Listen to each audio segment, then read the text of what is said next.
Oh, hi, baby. Look at that. That is your daddy and your Uncle Scott. Your daddy and your Uncle Scott. That was a few years ago. I had darker hair back then. So did he. Anyway, it's Father's Day. August 31st. It's hard to believe August is almost over.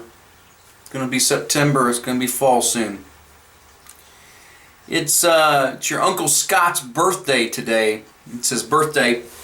And so I had to wish him a happy birthday. And your grandma sent him a nice card for us all, for me and your Aunt Jessica, and for your grandmother. Couple things I can tell you about your Uncle Scott that you should know. I'm kind of anxious for the two of you to meet, actually. I think the two of you would have very similar spirits. I think you would like each other. You're a pretty happy person, and so is he. At least he wants to be. He's full of love. He's got a heart full of love. He's one of the gentlest souls I've ever met. One of the most peaceful souls I've ever met. And but calm waters run deep, as they say. I've seen him get pretty mad too a couple times, and you don't really want that to happen.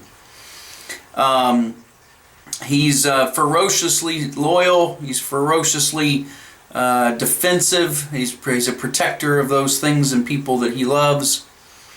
And he's not a fighter, but if like I said, and I've probably seen him maybe 5 times in his entire life really get upset. One time I hit him in the back with a frozen toboggan, and it hurt. There was water sitting in a toboggan that was laying on the ground, and it froze solid. And we were in an argument of some kind, and I picked it up and took it like a board and smacked him in the back with it. And then another time I saw him get into it with a police officer outside of a bar in West Lafayette. And the police officer actually wasn't in the right, believe it or not. But neither was Scott. There's a time and a place to get in arguments, and there's people you want to argue with and people you don't want to argue with. And police officers on the job usually aren't one of those. But he held his own. My brother held his own.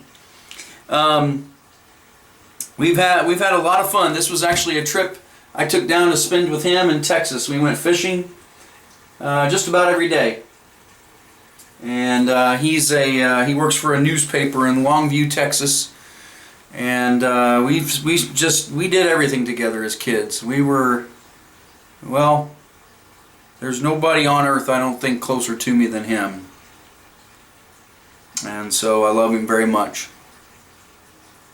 I have a lot of stories about your Uncle Scott. There was the one summer where Carl buried me. We were kids.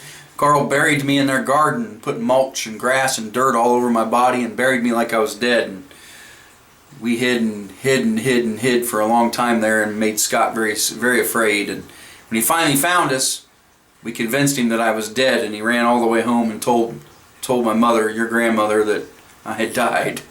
And he was pretty hysterical at the time. He went through a period of environmentalism. He really cared a lot about animals and the world and the environment. He went for a long time and was a vegetarian or vegan, where you don't eat any meat. And I think at times he didn't even eat items that were manufactured in factories that processed meat.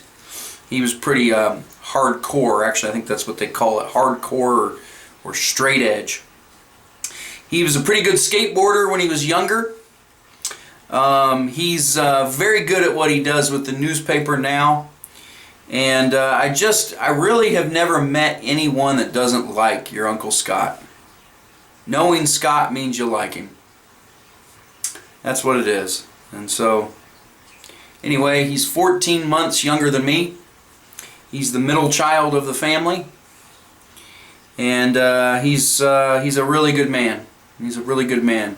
Sometimes oversensitive, but a really good man. Anyway, first time ever Father's Day has happened on his birthday, August 31st, 2021. Happy Father's Day to your Uncle Scott. Happy birthday to your Uncle Scott. Happy Father's Day to us.